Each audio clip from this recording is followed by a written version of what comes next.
Alors, bonjour tout le monde. Bienvenue à cette vidéo dans laquelle j'ai invité Audrey-Anne qui va nous parler un peu de son histoire par rapport à son trouble alimentaire, comment ça a commencé, qu'est-ce qu'elle a fait pour travailler sur cette relation difficile avec la nourriture et comment ça va aujourd'hui. Bonjour Audrey, comment vas-tu aujourd'hui? Allô, ça va bien? Merci de m'accueillir. J'avais des petites questions pour toi pour aider les gens à peut-être mieux comprendre le trouble alimentaire et trouver un peu d'espoir dans ton témoignage. Alors, comment a commencé ton trouble alimentaire? Mon trouble alimentaire, mettons que je vais commencer quand ça a vraiment été big, mettons quand ça a été très envahissant, puis on verra pour plus tard comment ça a commencé vraiment dans ma jeunesse, mettons, mais ça a commencé, je suis partie en voyage quasiment 2 ans et demi, puis du jour au lendemain, je suis revenue à Montréal sur un coup de tête un peu. Ça a été assez confrontant Ça m'a beaucoup bousculé, ce retour-là. Je pense que j'étais pas prête, puis j'avais besoin de me trouver une nouvelle identité ou de me rattacher à quelque chose en quelque sorte. Puis ça a été vraiment à ce moment-là que j'ai trouvé l'alimentation végétalienne, puis le yoga.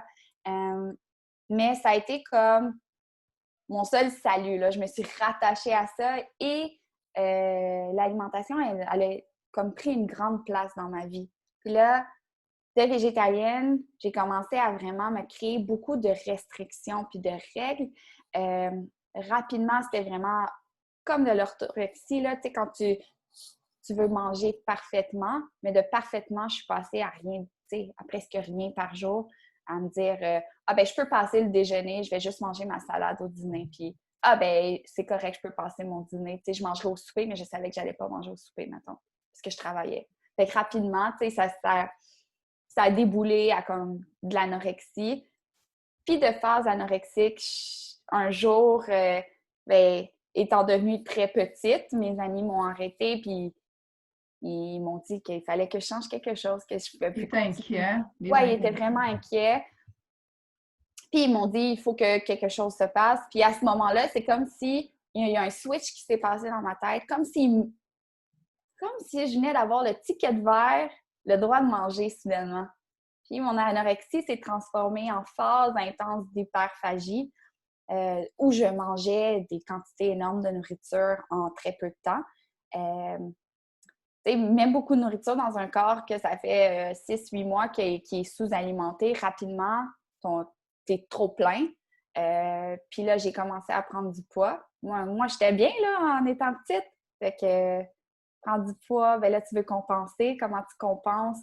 Quand tu as trop mangé, tu n'es pas tellement capable d'aller t'entraîner puis faire 10 km. Fait que tu te mets à te faire vomir. Fait que j'ai commencé des phases intenses de boulimie avec vomitif où je compensais en me faisant vomir.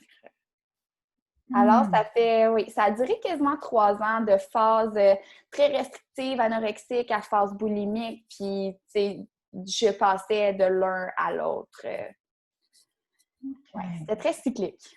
Donc, et ce trouble alimentaire-là, est-ce qu'il y avait des signes dans ton enfance? Est-ce que tu penses qu'il y avait des choses, par exemple, dans tes habitudes alimentaires familiales, dans tes comportements lorsque tu étais enfant, qui auraient pu amener à ça? Ben, tu sais, là, c'est sûr que, mettons, moi, je me suis observée depuis, on en a parlé, toi et moi, donc mon enfance, je l'ai vue, tu sais, on l'a revisité ensemble, fait que c'est sûr qu'avec un regard externe, maintenant, je suis capable de dire oui, mais avant, moi, je trouvais que c'était un jeu, là, mais, tu sais, souvent le soir, mettons qu'on avait le droit à juste 2 biscuits par jour, euh, comme dessert, et moi et mon frère, on trouvait ça bien drôle, puis on s'en allait dans la dépense, puis on ouvrait, quand nos parents ils étaient dans le sous-sol, on ouvrait tranquillement la boîte de biscuits, puis on se prenait un stack de biscuits. Tu sais, ça participait aussi à la complicité entre moi et mon frère, tu sais, mais c'était très... on faisait ça en cachette, tu sais. Souvent, on faisait ça en cachette. On le disait pas à nos parents parce qu'ils voulaient qu'on leur demande, mettons, quand on mangeait quelque chose, si on avait le droit, tu sais. Mhm. Puis mon père étant nutritionniste, nouvellement nutritionniste, ça a commencé à être un peu plus structuré, un peu plus sain, même très sain, tu sais. Mais d'un autre côté, j'ai toujours vu mon père compenser son stress et son anxiété avec la nourriture. T'sais, mon père, bébé à sucre, là, aller manger une boîte de biscuits le soir parce qu'il ne s'endort pas, c'est très normal. Pour moi, ça fait partie aussi de ma normalité. Ben, je savais pas, tu sais, je veux dire, maintenant, j'en parle parce que j'ai un regard, c'est ça, comme je disais, plus éloigné de ça, mais oui, ça fait partie de ma réalité quand j'étais enfant. Puis, il y avait aussi la gymnastique qui a occupé Ouais, une partie de ton enfance. Donc, il y avait des règles, il y avait de la ouais, structure, il y avait de la ouais. rigidité, du contrôle à ce moment-là aussi. Bien, c'est sûr que, tu sais, j'ai commencé la gym à 4 ans jusqu'à mes 16 ans. Rapidement, c'est devenu gymnastique de compétition où je m'entraînais 25 à 30 heures semaine. C'était prenant, mon école était prenante. Je devais être organisée chaque matin. Je me levais tôt pour aller faire mes devoirs à l'école, puis le soir, je m'entraînais jusqu'à 9 heures. À ce moment-là, l'alimentation prenait pas tant d'espace parce que, je veux dire, tu es plus jeune aussi, puis mon espace mental était occupé à m'entraîner, puis à être à l'école, tu sais, à apprendre. Là où j'ai vu beaucoup de choses changer, c'est quand j'ai arrêté la gym. Mais la gymnastique aussi, là, il faut dire, très perfectionniste, très contrôle, très, hein, c'est tac, tac, tac. Il faut que, tu sais, jusqu'au bout de tes pieds, c'est tout est regardé méticuleusement, tout est analysé. Fait que veux pas, là, ça rentre dans ta tête. Puis là, j'ai arrêté la gym à 16 ans. Puis en même temps, j'ai eu mes règles. J'ai commencé à être une femme. Mon corps a changé. J'ai pris du poids. Puis là, je suis passée de une vie extrêmement contrôlée à une vie très, très, très libre. Mais Mhm. peut-être libre dans le mauvais sens, là, je veux dire, mais pas structurée. Mhm. Et Ou c'était comme, nouveau pour toi, là, et c'était de nouveau. passer d'une espèce de contrôle à Ouais. complètement libre. Tu perdais tes repères, là, à ce moment-là. Exactement. Puis comme, j'étais inconfortable. Je savais pas quoi faire de ma peau. J'avais trop de temps sous les bras, tu sais. Moi, je voulais arrêter la gym parce que tu as 16 ans, tu es nouvellement adolescent, tu as ton char, puis là, soudainement, tu as envie de découvrir le monde puis d'avoir un chum et tout. Mais la réalité, c'est que c'était pas tant ça. J'avais juste trop de temps sur les épaules. J'étudiais plus vraiment. J'étais inconfortable dans mon corps qui changeait. Puis pour passer le temps, je mangeais. Tu t'étais trouvé une nouvelle amie. Ma nouvelle amie, c'était la bouffe, là. Mais tu sais, c'est ça, comme les céréales en particulier. Tu sais, moi, ça a été mon plus gros trigger. C'était la boîte de céréales Spécial K au yogourt et baie, là. J'en ai mangé, mais comme ma mère, elle devait acheter 3-4 boîtes semaine parce qu'il y a des jours où c'était mon déjeuner, dîner, souper. Je pouvais manger 4 bols de céréales pour souper. Tu sais, j'en mangeais à me faire exploser le ventre. Mais à ce moment-là, est-ce que c'était un trouble alimentaire? Ben non, t'es dans l'adolescence, t'es comme... Mais ça, additionné à comme tu sais, je lisais des affaires de genre de cure d'eau chaude avec du citron. Puis là, ben, je skippais mes déjeuners pour remplacer tout ça par de l'eau chaude. Ou comme j'arrivais avec mon sac Ziploc plein de légumes puis de Philadelphia, puis c'était ça que je mangeais pour dîner, tu sais. Maintenant, je les vois que c'était déjà un peu ancré en moi. Tout ça parce que je voulais changer mon corps de femme, que j'étais inconfortable dedans. Tu sais, moi, je voulais retourner à mon corps de gymnaste avec 0,11 de graisse, puis très musclé, très en forme. Mais je n'étais plus cette personne-là. J'étais juste inconfortable dans mon corps, tu sais. Parce que tu passes en fait d'une période où tu as une préoccupation par rapport à la nourriture, mais qui est normale. Tu sais, de vouloir Ouais, bien manger, c'est tout à fait normal. ouais, À un moment donné, ça devient excessif. Ta c'est préoccupation devient ça. vraiment plus intense. Et lorsque tu vas en voyage, tout ça, la restriction commence, ton Mhm. corps s'amincit. Et là, il y a comme quelque chose qui se passe, un déclic qui se passe à l'intérieur de toi.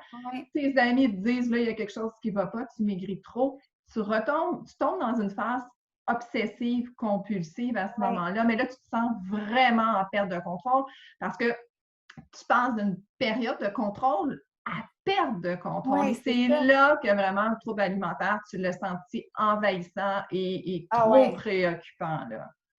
Ben, c'était juste ça. C'était juste au matin, tu sais, du réveil. au coucher, tout ce qui me préoccupait, c'était soit dans ma phase anorexique, toutes les restrictions, puis comme je vais pas manger demain, puis je vais pas manger le dîner, ou si je mange, qu'est-ce que je vais manger?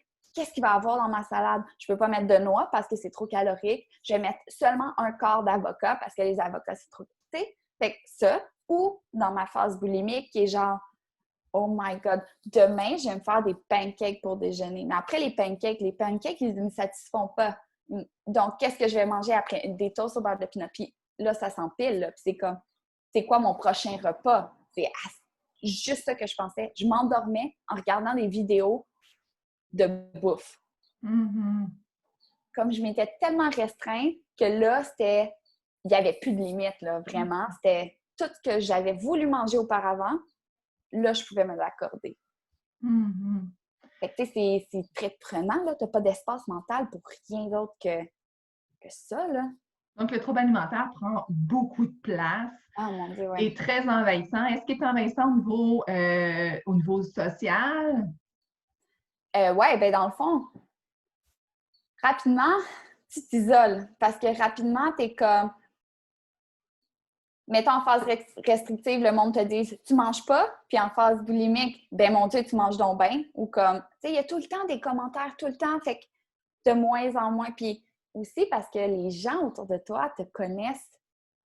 Ils te connaissent. Puis moi, mes amis, c'est comme ça qu'ils m'ont arrêté parce qu'ils étaient comme, il n'y a plus rien dans tes yeux, là. Tu sais, oui, tu as perdu du poids, mais il n'y a plus cet étincelle-là dans tes yeux parce que j'étais comme morte, là. Il se passait rien à part un trouble alimentaire, là.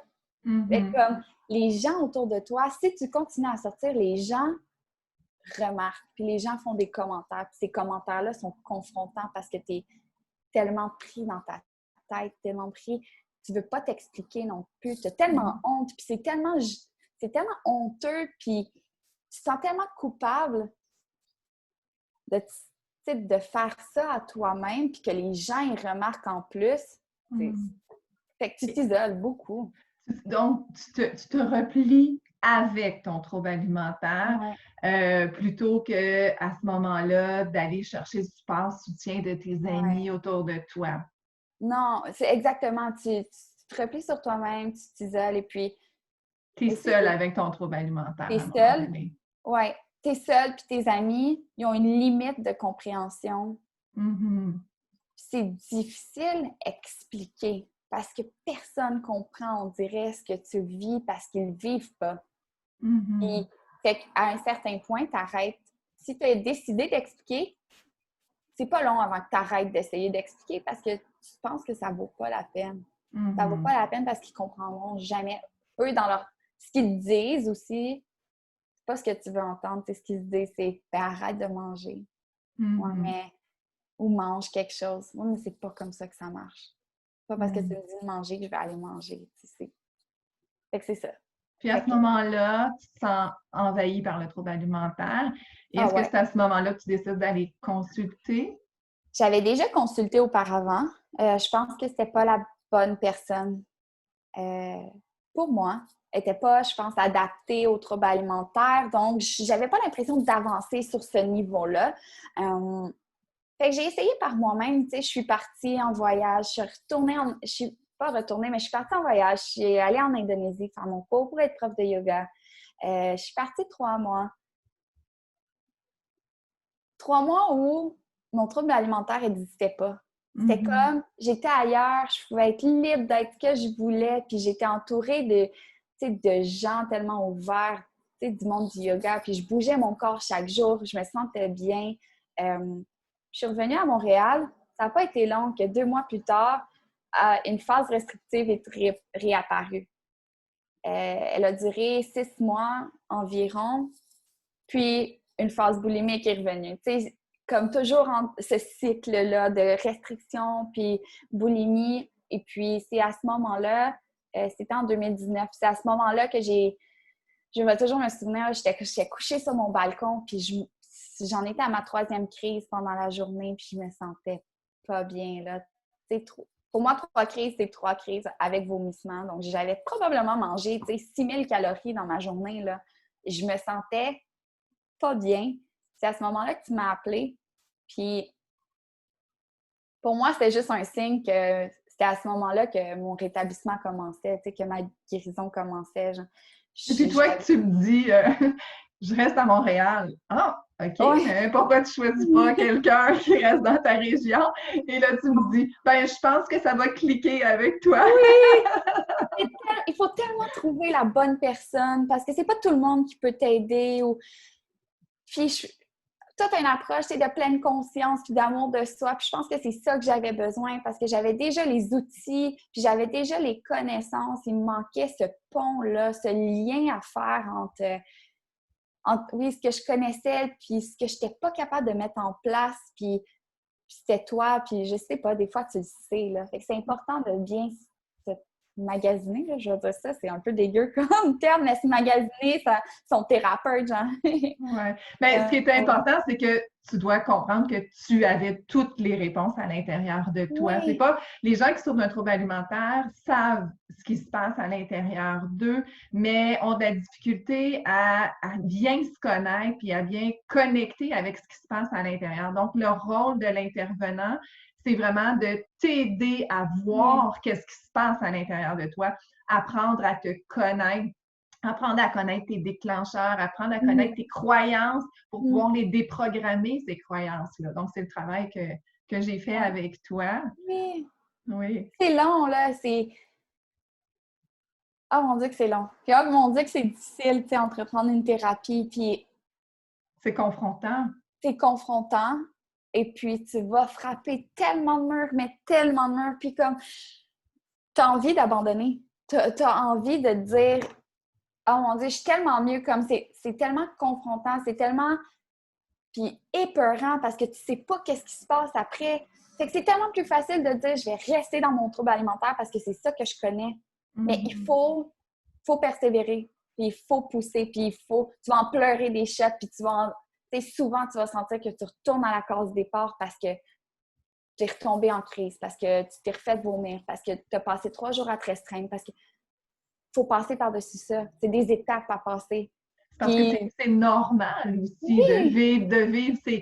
C'est pas parce qu'on commence une thérapie ou qu'on commence une démarche que automatiquement les crises vont cesser. Les crises vont aider à apprendre sur ouais, toi, aident à apprendre de qu'est-ce qui s'est passé dans cette situation-là qui a été difficile pour toi et oui, qu'est-ce que tu observes qui aurait pu et qu'est-ce que tu aurais pu changer. Donc, l'intervenant est là pour t'aider à oui, justement mieux comprendre, décortiquer, analyser, parce que c'est pas ta job lorsque tu es pris dans ton trouble alimentaire d'analyser, de décortiquer.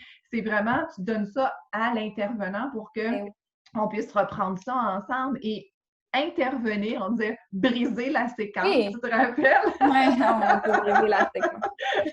J'en ai pleuré des shots, j'étais comme, mais je suis pas capable de briser la séquence. Moi, là, j'avais l'impression d'échouer à chaque fois. J'étais comme, je suis pas capable de la briser, la séquence. Puis je me souviens, un breakdown, là, j'ai pleuré 2 heures de temps, là. Je sais même pas comment tu as pu me supporter, mais maintenant, je m'observe, je suis comme, ah, c'est ça, briser la séquence. Mais, tu sais, ça m'a pris 10 mois, là, être capable de la briser, la maudite séquence. Puis là, tu sais, souvent, tu parles d'amour de soi, puis de non-jugement, puis d'acceptance, tous des longs mots qui veulent, ou des mots là, qui veulent rien dire quand tu es pris dans ton trouble Qui alimentaire. Là. veulent rien dire lorsqu'on Mais l'a pas oui! intégré. Lorsqu'on l'a pas intégré, c'est comme, ben oui, de quoi tu parles? Je suis pas capable de Oui! m'aimer, puis je serai jamais capable. Oui! Oui, tu vas être capable.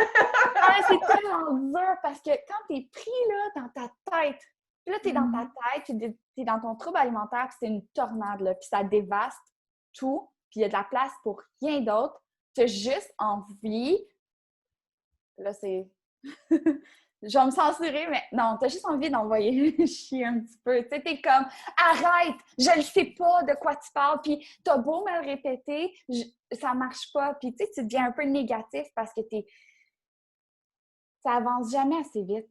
Mhm. C'est comme, puis on est impatient, puis on veut que, à la première thérapie, là, à la première rencontre, on voudrait que tout ait changé. Mais si le trouble est dans toi, là, depuis des années, ta séquence, ça ne va pas changer en un claquement de doigts. Fait qu'il faut que tu acceptes que ça va prendre du temps. Oui, puis que ça fait peur de changer, mais c'est Oui, si tu changes rien, il n'y a rien qui va changer. Et c'est justement ce que je t'ai aidé à faire, c'est des expériences. Vis ton expérience, essaie de changer quelque chose pour voir est-ce que avec toi, tel outil fonctionne. Et plus tu essaies des choses, oui, plus tu as confiance, plus tu y crois, plus tu le fais et tu vois des résultats. Et c'est ça, oui. c'est de vivre l'expérience, voir des résultats positifs qui t'amènent à y croire encore plus, Ah encore ouais. plus, encore plus, que ce soit pour l'autocompassion, que ce soit pour le non-jugement, que ce soit pour le détachement. C'est vivre l'expérience, puis après ça, on va revenir ensemble en Mhm. discuter. Tu sais, c'est super. Euh, je viens de repenser à quelque chose. Tu sais, vis l'expérience. Je me souviens à une certaine étape de ma guérison, c'est comme tout va bien. Tu sais, je commence à avoir beaucoup de lumière, tu sais, dans mon parcours, mettons, puis on décide de réintégrer, mettons, les céréales qui, comme je vous l'ai dit, les céréales, mon plus gros trigger, j'en avais jamais chez moi, là. Ça, c'est pire que les biscuits et les chips, là. Les céréales, pour moi, c'était intense.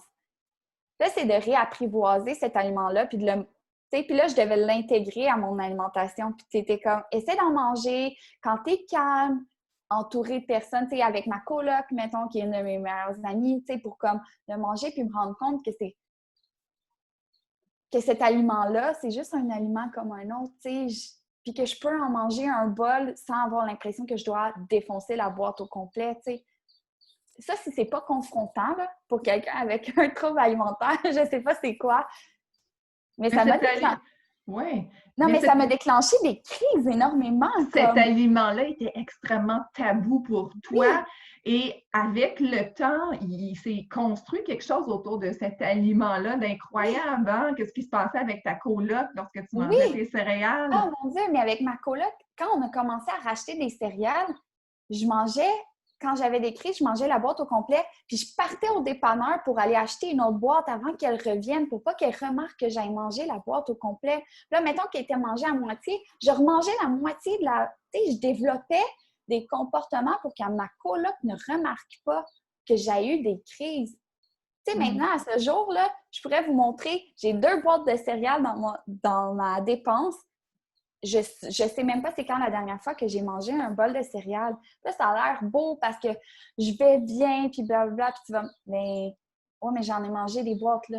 J'en ai mangé des céréales, là, puis j'en ai vomi des céréales, puis... Fait que ça n'a pas été facile, là. Comme, moi, je pense que mon plus gros message, c'est de dire, ça va pas se faire en un claquement de doigts. Comme, Mhm. tu vas tomber, puis tu vas te relever. Tu vas retomber, puis tu vas te relever, puis il va falloir que ça arrive des choses comme ça, que comme tu réapprennes à manger. Mhm. Oui, tu vas probablement prendre du poids, puis tu vas probablement te sentir inconfortable dans ton corps, puis tu vas probablement continuer à te sentir mal à l'aise avec toi-même, mais ça vaut la peine, ça va valoir tellement la peine, ça va être de l'or après ça, parce que tu vas avoir défait un à un toutes ces conceptions que tu t'es créées, que ton trouble alimentaire se crée dans ta tête. Mhm. Mange-les tes céréales, comme je te dis. Achète-toi-en des boîtes, là. Il n'y en a pas de Ouais. problème. De faire la paix avec tous ces aliments-là, Ouais. ça fait partie du processus. Ouais. Ouais. C'est juste cette paix mentale qui s'installe après ça, là. C'est le plus beau cadeau. Tu as tellement d'espace. Avant, toute ta tête, c'est ton trouble. Puis maintenant, il n'y en a plus de trouble. Fait que toute ta tête, c'est mon Dieu, toutes les infinies possibilités que ta vie t'offre, là, sérieux, Mhm. c'est de l'espace pour étudier. Si tu veux étudier, c'est de l'espace pour ta famille, tes amis, pour aller prendre une marche, t'entraîner, pour faire même dessiner, écrire, méditer, Tout ce que le trouble alimentaire t'empêchait de faire t'empêche de parce que faire. tu mettais toute ton attention sur le trouble alimentaire, puis il Oui. restait vraiment plus d'énergie pour les autres sphères de ta vie, ce qui faisait que tu te sentais comme morte, tu te sentais Oh ouais. vide et tu avais tellement besoin de te remplir que tu le faisais Ah avec la oui. nourriture. Ouais. C'est tellement energy sucker, là, tu sais, ça, un trouble alimentaire, ça suce ton énergie, t'en as plus pour t'aimer parce que c'est tout occupé à À, essayer de... à te C'est tout, détester. oui, à te détester. Fait que comme, t'as plus de patience pour rien. Tu es tout le temps constamment anxieux, tu es tout le temps constamment replié sur toi-même. C'est noir, c'est ça, c'est noir là, pour moi, un trouble alimentaire, là, c'est de t'engourdir avec. Tu es engourdi par ça, tu sais, tu vis pas, là. Puis ce qui t'a aidé, c'est vraiment te recentrer sur toi au niveau de apprendre à connaître tes pensées, apprendre à connaître les émotions qui sont à l'intérieur de toi, apprendre à mieux connaître ton corps, comment il fonctionne. Et aujourd'hui, tu le comprends mieux, tu le connais Ouais, mieux, tu te connais mieux. tout à fait. Mais j'y serais pas arrivée toute seule. Comme dans mon expérience, comme j'avais dit tantôt, tu sais, j'ai fait mon cours pour être prof de yoga, j'avais les connaissances pour m'en sortir. J'avais les outils pour m'en sortir, mais j'avais besoin de ce lien-là pour unifier ma pensée, mon corps, tu sais, le psyché, puis un peu ta mécanisme. Tu sais, j'avais pas ça. Puis c'est toi qui me l'as donné, ce lien-là. Puis c'est toi avec ton support, ton ouverture, puis tout l'amour que tu as à donner pour la personne en face de toi. C'est tellement important de sentir que pendant ta thérapie, tu ne te sens pas jugé, tu te sens accepté. Puis ça, c'est un autre conseil, là. Si vous décidez d'entreprendre la thérapie, c'est sans mensonge, puis dans la plus grande ouverture d'esprit. Restreins-toi pas, puis censure-toi pas, là. Ça ne sert à rien de censurer tes pensées ou de garder des émotions ou de cacher des crises à ta thérapeute. Ça va juste te nuire. Tu ne pourras pas t'en sortir parce que le cacher à elle, c'est le cacher à toi. Donc, c'est de ne pas admettre que tu as un trouble. C'est de te cacher ta vérité. Fait que je pense que c'est juste contre-productif de faire ça, là. Sois honnête à 100% puis dis toujours la vérité puis elle ne te jugera pas. Jamais. Toi, tu es là pour m'offrir justement un safe space, là, un espace protégé où je peux vider tout mon cœur. Je peux pas faire ça avec n'importe qui. C'est... Et te sentir comprise et Oui, acceptée dans ce que tu ouais, vis aussi. Là, parce que c'est important.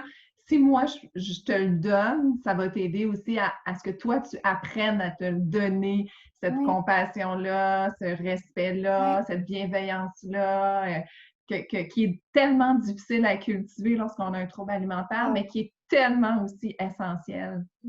Puis tu le donnes tellement, puis tu le répètes tellement, puis comme tu le répètes tellement que peu à peu, les mots que tu dis, veux pas, changent mon message mental. Tu sais, tout ce discours.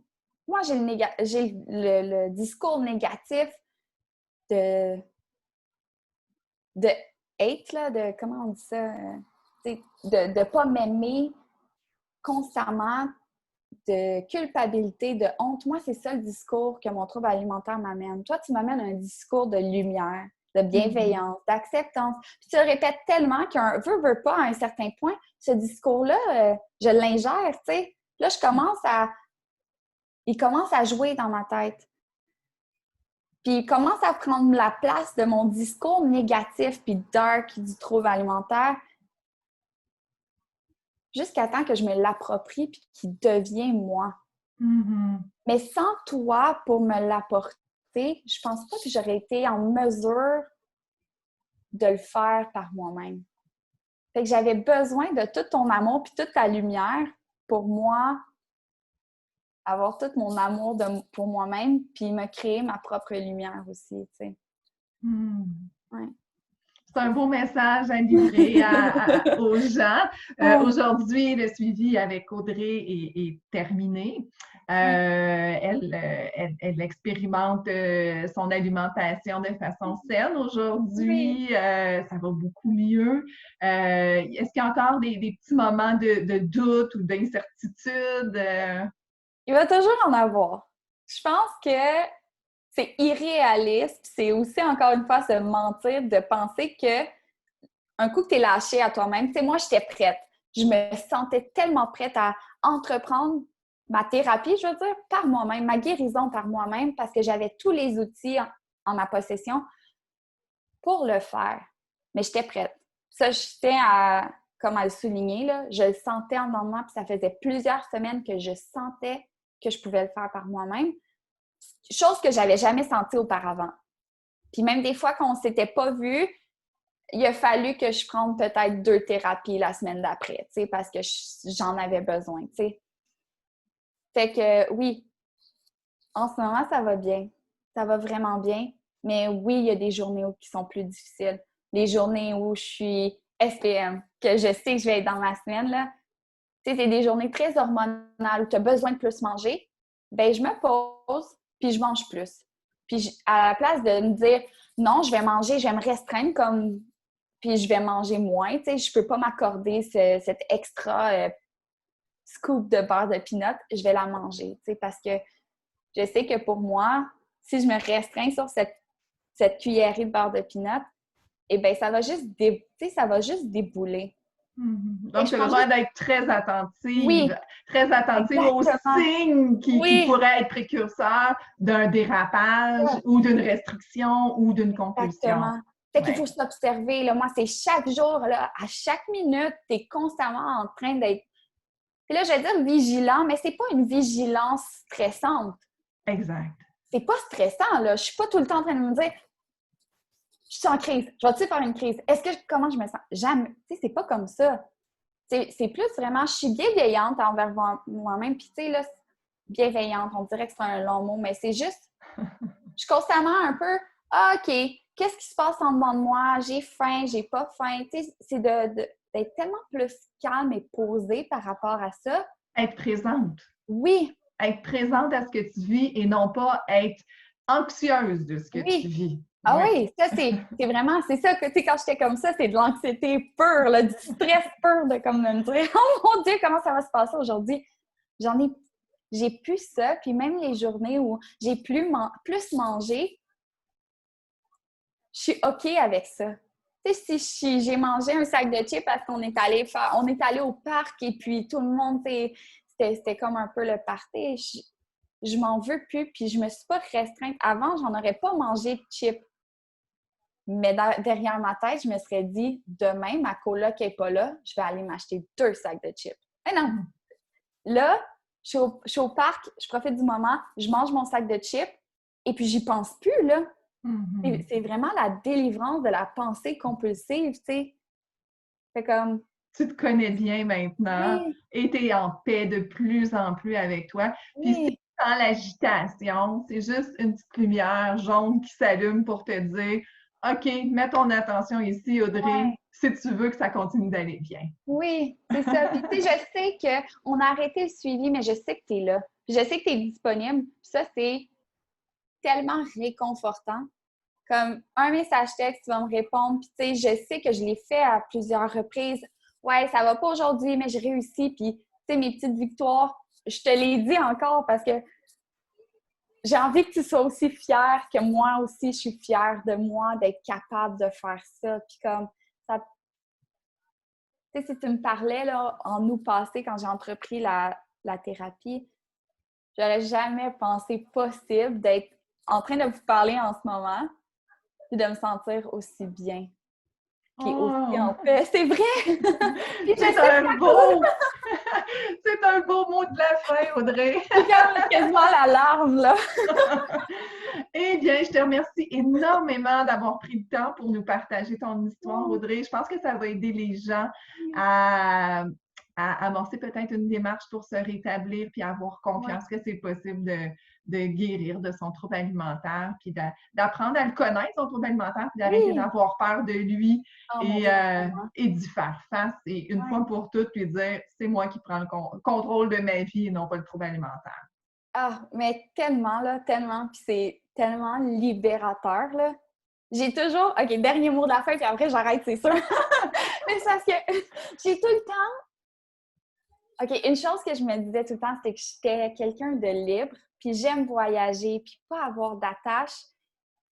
Puis un jour, on m'a posé la question, mais c'est quoi pour toi être libre? Puis j'étais comme, je serai jamais libre tant que mon trouble alimentaire est présent parce que je suis rattachée à lui. Il manque puis il me tire vers le bas.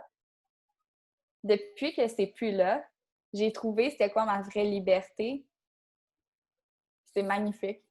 Et je sais que tout le monde peut être libre, là. Si on se libère de ça, de ce poids qui nous tire vers le bas, là, c'est possible. Puis comme je sais que vous êtes tous capables de le faire. Faut juste croire. Croyez en vous, là, sérieusement. Merci énormément, Audrey. J'étais très contente de te revoir. Puis peut-être qu'on va se revoir pour une prochaine fois, une autre Oui, entrevue. oui. Bye tout le monde. Bonne chance. Vous êtes capables. Vous êtes merveilleuse. Bye bye. Bye.